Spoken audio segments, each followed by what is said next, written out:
What is going on, ladies and gentlemen, and welcome back to another video. Today we are checking out Aquatic SCPs from the Exploring series. Now, yeah, you guys know that I'm not a big fan of anything to do in the water.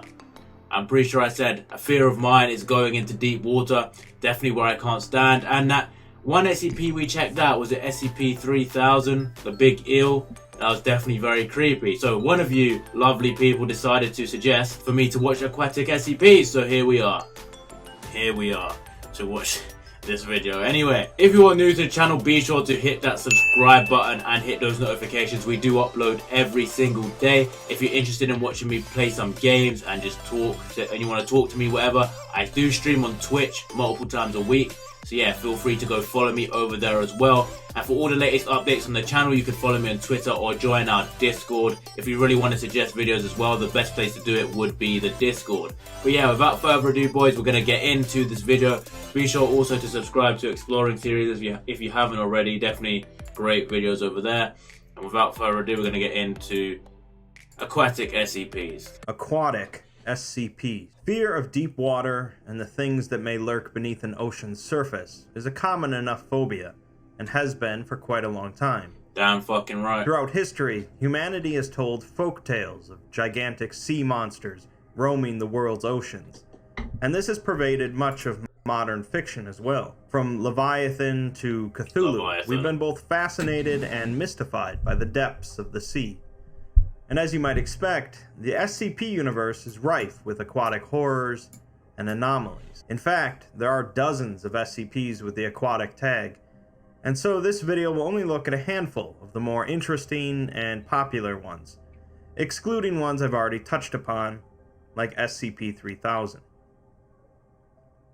One of the most basic but well-known aquatic SCPs is SCP-169 the Leviathan. The Leviathan. 169 is a massive marine creature of unknown size. What I will say is Leviathan is a very cool name for a creature. It is also a very terrifying name for a creature. And if this is what it looks like, then, yeah, I'm not involved. It was first discovered by the Foundation after observing an archipelago that had shifted at least 3 kilometers from its original location. Further investigation revealed the archipelago to be the protrusions of rock-like plates that covered an enormous organic mass. The Foundation estimates that 169 is somewhere between 2,000 and 8,000 kilometers in length. Nope. Nope. Nope. No. How is it so big? How? How? Just how? But aside from that, they know very little about it. Good. It seems to be adrift in the southern Atlantic Ocean, moving less than a kilometer per week, and it breathes once every few months, causing seismic tremors in the archipelago. The Foundation goes through their typical efforts to conceal awareness of 169, but the National Oceanic and Atmospheric Administration in the US managed to pick up an underwater sound that the Foundation believes was created by 169. The sound was leaked to the media, and is now pretty well known as the bloop. Wow, they actually got this shit involved in SCP. I have heard of this thingy obviously before. I was gonna say the bloop, but I wasn't 100% sure if it was right. Well, okay, boys. Yeah, we don't need to hear it. Well, a nice little early SCP, but let's look at some weirder stuff. I haven't really discussed the odd group of interest known as Are We Cool yet. Oh, you guys are they're responsible for this next SCP, SCP-1057. Are We Cool yet, like a handful of other groups of interest, are responsible for creating some anomalies. Of course. But their angle is that of anomalous artists. They create anomalies that are meant to be viewed as art pieces, often with a message or meaning behind them. This doesn't always mean the art pieces are safe, though. SCP-1057 is an empty space in the shape and size of an adult tiger shark. What? It displaces water as if there were a shark in the space, but insertion of objects into the space seem to reveal that there's nothing there. That's creepy. Although this does anger 1057. Behaviorally, the empty space acts like a typical tiger shark, but any food it consumes disappears, except for the fluorescent dyes the Foundation feeds it, which outline a digestive and circulatory system. 1057 was first found in a public swimming pool, after killing 2 swimmers and mutilating a lifeguard. Why is it in a swimming pool? Oh my god, what is wrong with people, man? Why putting tiger sharks in swimming pools, boys? Don't do that. I mean, tiger sharks are massive, but obviously you can't see it because it's like a big blur of water, I guess, that just looks like a tiger shark. That's fucked up. That's fucked up. Tiger sharks are just scary. All sharks are scary. 5 other people were killed in the ensuing panic. Oh, is this Jaws? Examination of the pool area afterwards by Foundation agents found a handwritten note on the bulletin board reading, "Panic means that the idea of a shark can be more dangerous than an actual shark. That's true. It can even be more dangerous than no shark at all." Oh, it's also true. Are we cool yet? No, you're not cool. You created a shark. You're not cool. Sorry, boys. Nah, I mean, that's kind of true, though. If you go to a beach, and I would not recommend you do this, okay? Don't do it. Don't do it, okay? If you scream shark at a beach, the panic will ensue. It's kind of like saying bomb on an airplane or in an airport, you know what I mean? You probably get kicked off the airplane or airplane, however you want to call it, and probably sent to prison too. Or at least reprimanded. And if you scream shark on a beach, you're just a piece of shit, really. I mean, unless there is no sharks in that specific water. But if you're in Australia or South Africa or something like that, chances are there's sharks. And scary ones too. Speaking of aquatic creatures you can't see, looks like a SCP-2256 was a species of massive sea creatures that grew to over 1,000 meters in height. Thank God they're not here resembling anymore. spindly, vertically elongated giraffes with dish-shaped feet. They would roam the South Pacific Ocean alone, or in groups as large as 2,000. What? Their primary anomalous trait, aside from their size, No thanks. was their anti-mimetic quality, a sort of camouflage that inhibited other sentient beings from perceiving or remembering their presence. Jesus. They rarely approached land despite this protection, but due to their size, if one were capable of perceiving them, they could see part of the creatures sticking out of the water. The natives of an island in Polynesia used a substance for both recreational and religious purposes that functioned as a nestic, the opposite of an amnestic, allowing them to see the creatures. That'd be scary, especially in ancient times. Polynesia, that's like Hawaii, right? Like that area. Like in that South Pacific kind of area between like Australia and South America, kind of like that sea. That's where Polynesia is, right? They have the cool tribal tattoos like the Rock. I think that's what that is. Anyway, these just look like those really long-necked dinosaurs. Like Brachiosaurus and Brontosaurus and all of those guys, you know? They believed the creatures to be spirits sent by the gods to maintain the horizon and prevent the sea and the sky from mixing. Of course.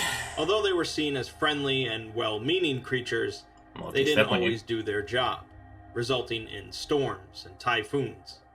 The Foundation eventually learned of 2256's existence and began an investigation. They learned that this anti-mimetic quality extended to any records kept about the creatures, in varying degrees. Photographs didn't capture them at all, and the negatives quickly faded into transparency, along with videos, audio recordings, scans, etc. 2256's population began to decline in the years afterwards, and eventually the Foundation created a field generator that allowed a conventional photograph to be taken. The creature photographed instantly died. And so it seems that observation of the creatures seems to be directly harmful to them, and the Foundation's investigations were causing their population to die off. By the time the Foundation decided to drastically scale back observation of the creatures, they were all dead. It was too late. Of course. And the last of 2256 died a few years later. The recorded information about the creatures kept by the Foundation is also decaying, as their anti-mimetic effect spreads. And it seems that in a few years, no information about the extinct species will exist. Neutralized. That's pretty sad. So let's switch back to horror. Ah, SCP-1128 is an entity that appears as a large aquatic predator, but only after someone is given a full description of its appearance, verbally, written, or in a picture. Once someone is aware of exactly what 1128 looks like, if they are ever fully submerged in water, they will disappear, regardless of the depth of the water. Yep. No thanks. In most cases, they will reappear moments later, panicking and frantically trying to leave the water. That picture right there is absolutely terrifying. Absolutely terrifying. My god. Could you imagine, like, one of your friends just gives you a description of this fucking weird sea beast? You know what I mean? And you're like, ha, that's funny. And he shows you like a drawing or a picture of it at school. And then you go on holiday with your family or some shit. And you go to a swimming pool. And you just dive in the swimming pool. And next thing you know, you see this goddamn thing. And you, oh, hell no. They report that they were transported to a vast ocean where they were chased by SCP-1128. Hell no. In cases where the individual doesn't reappear, the water will become filled with blood and debris matching the individual's remains. Ew. Amnestics are enough to treat people infected with this condition, as it forces them to forget the entity's appearance. The Foundation infected a D-Class and sent them in, recording their experience. We really learned two things from their experiments: that the entity is large enough to eat whales, and that infected individuals are being transported to an actual location on Earth that is now being quarantined by the Foundation. Repeated testing with the same D-Class showed that the effect became gradually stronger, causing the D-Class to see the entity in practically any body of water. Nope. Eventually, the D-Class was violently pulled into a glass of water somehow, and no remains were recovered. Jesus. Another sea creature with an interesting defense mechanism is SCP-252, a subspecies of Humboldt squid that's Squids are one of the worst, I'm sorry. The fact is, just look at them. They just look like aliens. Number one, they have like weird tentacles. They do taste delicious though, I will say. They do taste delicious. But the big ass squids that live right at the bottom of the ocean, is it the Atlantic, and they fight with the sperm whales, dude. Those squids are massive, bro. What is a Humboldt squid? Hold on, let me just double check what it looks like. I mean, this is a Humboldt squid. I mean, this is disturbing, boys. Like, look at it. Nah. How big is it? It's known as a jumbo squid. Holy shit, dude.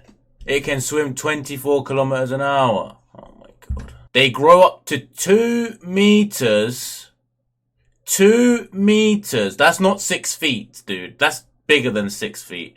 Because I am under 2 meters and I am 6'2" and like a half. So that is wrong. And they weigh 50 kilograms. Oh my god. I mean, giant squid grow up to... You know, I'm not going to look at this anymore. This is scary. The hell? Yeah. Continue, Mr. Exploring Series. Noticeably smaller than average. Good.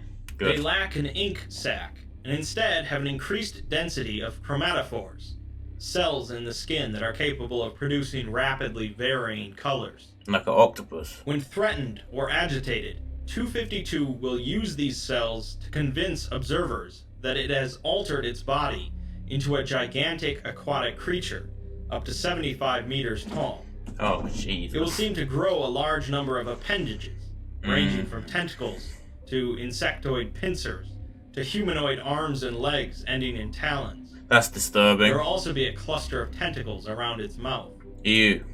Pretty much. Oh my god, that's terrifying. That is terrifying. That is absolutely terrifying, boys. 52, potentially harming themselves in the process, and will very likely develop a phobia of cephalopods in the aftermath. I already have a phobia. Even video footage of 252 is noted as being moderately frightening, although the effect doesn't quite work the same, and comes off as appearing fake.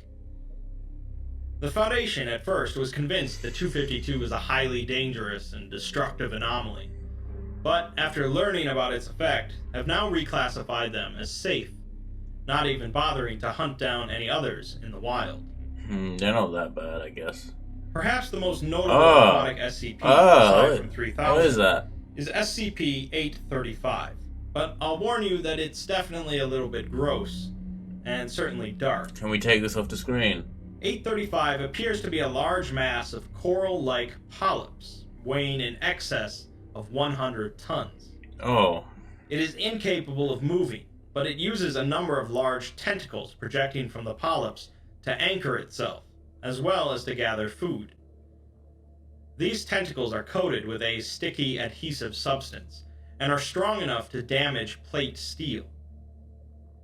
835's mass is extremely hard, requiring diamond drills to even take samples. Wow. And is continuing to grow in mass by 50 pounds per day. This isn't SCP-835, it's just a normal coral reef which are dying.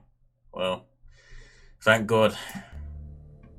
I mean, not that they're dying, I mean, thank God that it's not SCP-835, you know what I mean? No one take that out of context. Susceptible to many chemicals, however, which the Foundation is using to halt its growth. Several times per day, 835 emits a large amount of semi-liquid material, consisting of semi-digested solids, fecal matter, and seminal fluid, and also containing several forms of bacteria, viruses, and parasites, many unique to 835. These seem to cause some sort of pretty bad infection, as it's the Foundation's main reason for containing 835. I say we destroy it. And they're concerned that if they crack open 835, there would be a great outburst of this slurry. Rather than getting a log of some hapless D-class getting thrown inside of it, we instead get an after-action report written by an MTF member when 835 was first retrieved from an ocean. It only had a mass of 4 tons at the time, and so a team of 4 from MTF Zeta 9, mole rats, was sent in to check it out. The report is being written up by the team leader, Lieutenant C, and they state that 835 was not hostile during their initial approach, allowing the team to begin investigating its exterior. The youngest team member, Corporal H, was ordered to stay outside 835 while the others checked out what they thought to be the entrance to the entity. He soon alerted the others with cries for help, saying that he was being dragged by the tentacles towards some sort of mouth. The lieutenant's professionalism breaks down at this point while writing about how the corporal was just a kid on his first mission, and they should have kept an eye on him. The thing the others thought was an entrance turned out to be just a cave, while the real entrance to 835 was a big polyp on one end. Idiots. Other agents topside tried to activate a winch to pull the corporal out, but the wire snapped and he was pulled into 835. Some data is expunged, but it seems the lieutenant attempted to grab the corporal and have topside pull them both out, but this also failed, and now both are inside 835. The lieutenant describes the experience as like when a doctor shoves a camera up inside of someone, and says that some sort of muscular contractions are pushing the two of them further in. They were held tight enough that they couldn't move, and if not for their hard suits, they would have been easily crushed. The corporal had vomited in his suit and was sobbing. The lieutenant calculates at their current rate of movement, they'll come out the other side in 72 hours, assuming they did. But they'd be dead before then. 72 hours. If anyone watches Fortnite stream, shout out to Liquid 72 hours. But, yeah, that was that, 3 days? Jesus. If the powered heating went out in their suits. The bottom of the ocean is pretty cold, and so they needed to turn their heaters down to minimal power to prolong it for as long as possible. They spent a day like that, unable to move a muscle, near freezing. The corporal started talking again, but the data is again expunged. About 24 hours in, they reached something akin to a stomach, and they turned their suits back to full power as they fell into a chamber big enough for the two of them to fit comfortably. Unfortunately, this chamber seemed to contain a caustic agent that began burning through their suits, so they quickly made for what the lieutenant calls a sphincter. They also remark that the stomach insides were lined with something, but the data is again expunged, and they are pulled by the corporal through the sphincter. They fall into a place apparently worse than the stomach, filled with something quite awful, enough to squick out the lieutenant so badly they almost passed out. The opening on the other side was closed shut, so they waited there until it would open up. Much more data is expunged. The lieutenant wrestles with something, tentacles are involved. Oh, God. And then the lieutenant was expelled out of 835 Sounds back like into the hentai ocean. to me. A couple more things are expunged at the end of the report, and that's that. What about the corporal? Obviously, we want to know a lot more about what happened. Yes. Fortunately, we have access to the original files. We learn a few new things in the uncensored document about the containment procedures and qualities of 835. The Foundation feeds the entity twice a day, typically other aquatic species, but it seems that 835 is capable of entering a hostile rage state. This is apparently a big enough deal that they've authorized the feeding of humans to 835, which calm it down. Hello? More disturbing, 835 itself is composed of basic human biological components, That's with the shell disgusting. being formed from super dense calcium. My man said they just feed humans to it. Poor D-class citizens, dude. The hard caps on the polyps coated with tooth enamel, and its tentacles formed from mutated tongue cells.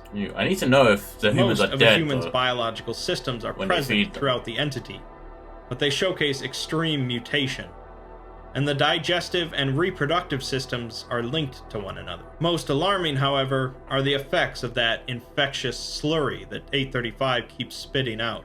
If a vertebrate animal comes into contact with this slurry, they'll generally proceed to undergo a series of symptoms. They'll begin to increase in weight, generally 10 to 20 pounds a day, and Whoa. feel constant hunger, as well as an urge to consume odd items, including raw meat, grass, and wood. Is that how he turns them into more of that fucking weird shit? And do they combine and get even bigger? Their skin will begin to calcify and harden, and polyps will form across their body. They will become more aggressive as their intelligence and mobility decrease, and they will develop an urge to enter seawater as most of their biological systems atrophy. In the end, they'll become another 835 entity in 68% of cases, and the Foundation has yet to find a way to halt this process. This is their main cause for concern with 835, as an unchecked spread of that infectious slurry could result in a world-ending scenario. Yep. Finally, we have the uncensored after-action report, which reveals a few more horrible details. The lieutenant is revealed to be female, and while inside of the stomach area of 835, she saw that it was lined with human faces, Oh. each of them screaming and begging for her to kill them. She pulled out her gun and started shooting them before the corporal dragged her away. While the two waited to be dumped out of 835, the corporal began complaining about an awful smell, and she checked his suit, finding a hole in it. Oh. She patched it and told him not to worry about it, but then noticed red things growing on his face. They soon began to burst, splattering blood across his faceplate, and he proceeded to scream and beg the lieutenant to shoot him. She put the gun to his head, but she had used up all her ammo shooting at the faces in the stomach. Oof. Tentacles burst out of his face and grabbed her, trying desperately to find a way into her suit. She managed to kick the corporal back into the stomach area, where he proceeded to melt, and he admitted he loved her before dying. She confesses at the end of the course. log that her suit didn't make it out intact, Well, what's going on here, dude? and she didn't even notice until she made it back to her room and saw red blotches across her skin. Uh-oh. She finishes by telling her superiors to not bother with decontaminating the ship she's on, but instead just destroy it and leave the wreck on top of the entity so that her and the corporal can be together, just like he wanted. The sea holds many wonders. That's Some not a wonder. fascinating, some terrifying, some mystifying, and some dangerous. This goes for both the SCP universe, as you can see, as well as our own world. From the early days of humanity, where sailors would spread grand tales about the sea in both drunken At least there's no exuberance as well as krakens. hushed whispers, to our modern world of underwater expeditions and seafloor mapping, the oceans still hold their mysteries. Although there aren't nearly as many SCPs beneath the sea level as above it, I hope I've at least showcased some interesting ones. Well, at least there is no krakens, you know what I mean? But more wonderful than the lore of old men and the lore of books is the secret lore of the ocean. Sometimes at night the deep waters of the sea have grown clear and phosphorescent to grant me glimpses to the ways beneath, and these glimpses have been as often of the ways that were and the ways that might be as of the ways that are, for ocean is more ancient than the mountains and freighted with the memories and dreams of time. H.P. Lovecraft, the White Ship. Don't know why he wrote that in such a difficult way to read, but you know, whatever. There's definitely some terrifying SCPs in the ocean. That's all I can say. So I can say that there's a lot of terrifying SCPs mentioned there. Like, Jesus Christ. Especially that last one. That last one is disturbing. I feel like, yeah, disturbing is the best way to describe that one. Because, yeah, I'm not involved. I'm not involved. And like I said, at least there was no Krakens, but there's a Leviathan, you know what I mean? Although it kind of reminiscent of that SCP-3000, you know what I mean? So, maybe not as terrifying as it should be. But yeah, that is the end of this video, man. You guys let me know what is the scariest SCP on this list, man. You guys let me know. Thank you all for watching this, man, and I'll see you all next time.